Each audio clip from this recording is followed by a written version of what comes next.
আগুনকে মোকাবেলা করতে পারছি।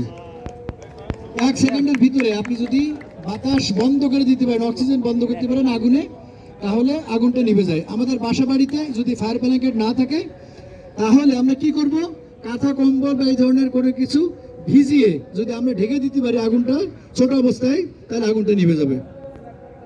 এখন আমরা দেখব যে ফায়ার এক্সটিংগুইশার দিয়ে কিভাবে মোকাবেলা করা যায়। এখানে 4 রকমের ফায়ার এক্সটিংগুইশার আছে। ডিসিপি, ড্রাই কেমিক্যাল পাউডার, যেটা সব ধরনের আগুনে প্রযোজ্য। আমরা এটা দিয়ে দেখবো যে কিভাবে আগুনটা নিভানো যায়। এক্সটিংগুইশারের ব্যবহারের পদ্ধতি হলো 5 পদ্ধতি, 4টা কাজ আছে। প্রথম কাজ হলো সেফটি পিন টেনে বের করা, নজেলটা আগুনের দিকে, আগুনের উৎসে তাক করা, ট্রিগার চাপ দেওয়া এবং লাস্টে সুইপ করে ডানে পাবেন। ওকে, ভেরি গুড। আচ্ছা, ইলেকট্রিক্যালের আগুনে আমরা কোন এক্সটিংগুইশার ব্যবহার করি? আমাদের ফ্যাক্টরিতে মেশিনে যদি আগুন লাগে, তাহলে আমরা CO2, কার্বন ডাইঅক্সাইড যে এক্সটিংগুইশারটা আছে, এই এক্সটিংগুইশার দিয়ে আমরা মেশিনের আগুন, ইলেকট্রিক্যালের আগুন নির্বাপন করি। আগুনটা ছোট হয়ে গেল।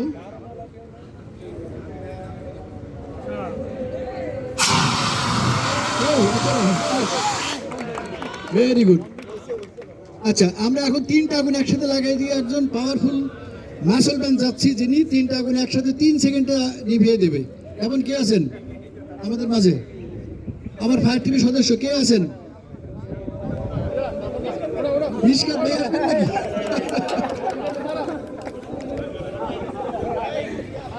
আচ্ছা, সাহসী লোক একজন পেয়ে গেছে অলরেডি আমরা।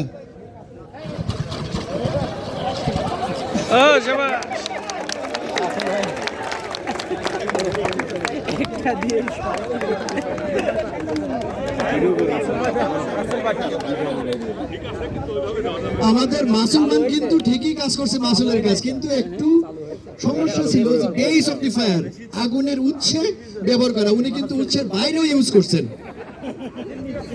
যাক আগুন তো নিভছে। আচ্ছা, আমরা সঠিক নিয়মে আগুন মানে বেসে আগুন টা নিভাবো, বেসে ইউজ করে। এমন কে আছেন? আচ্ছা, আপনি আরেকজন সাহসী আসছেন। আচ্ছা, যাতে ভিতরে ইউজ করবেন, বাইরে না আসে পাউডার। কয় সেকেন্ড লাগে আমরা দেখবো কত দ্রুত সম্ভব।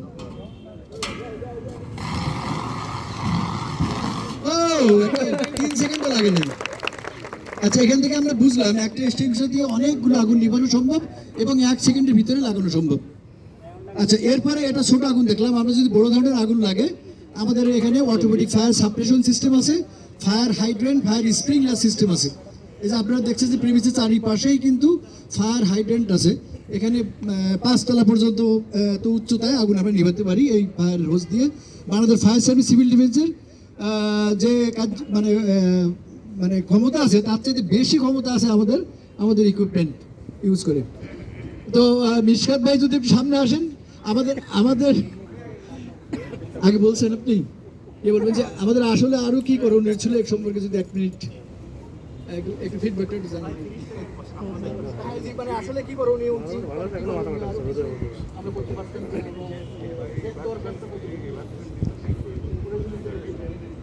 Thank you. আসসালামু আলাইকুম সবাইকে, খুব কম সময়ের মধ্যে এখানে আসার জন্য। সো এটা আসলে আমাদের অনেকে এটা আসলে ফান হিসাবে নিচ্ছি, বাট জিনিসটা আমরা দেখছি বাংলাদেশে গার্মেন্টস বা বিভিন্ন ফ্যাক্টরিতে বিভিন্ন সময় অগ্নিকাণ্ডের কারণে আসলে আমাদের ব্যাপক ক্ষয়ক্ষতির সম্মুখীন হয়েছে। সো বাঘ এসে বলে কোন দিন আসলে এসে যায়, এটার কিন্তু কোনো গ্যারান্টি নাই আর কি। সো থ্যাংক ইউ হুমায়ুন ভাই এবং যারা সংশ্লিষ্ট আছেন আমাদেরকে এই ট্রেনিংটা প্রোভাইড করার জন্য। বাট আমি একটু রিকোয়েস্ট করবো যে আসলে যে প্রখর রোদের মধ্যে একটু ডিফিকাল্ট হয়, একটু ছায়ার টাইমে বা তখন আরও লোকজন আসলে আরও স্বতঃপ্রণোদিতভাবে আসলে অংশগ্রহণ করতে পারে।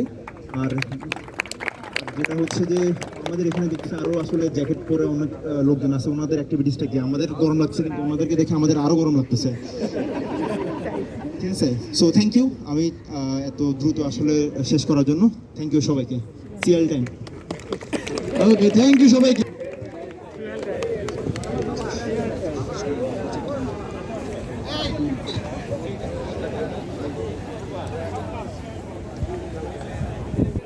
মানে কি?